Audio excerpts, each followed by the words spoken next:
Okay guys, here I am on the Maxpump power leg extension. This is probably our most beast piece of quad extension equipment that we have. It is definitely a heavier machine. So, a couple things that I just want to highlight. How you adjust the pad. Over here there's a grip. You just pinch this in and you can adjust the grip accordingly. How you adjust where the pad hits, you just pull out this and you can adjust where the pad hits. So on this machine, how you want to set up, you want the seat back so you can be in the most lengthened position.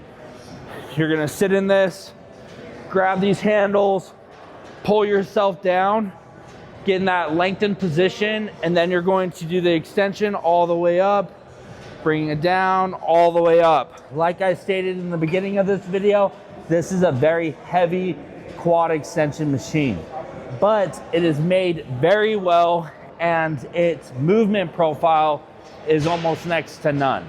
So this is one of my favorite quad extension pieces in this gym.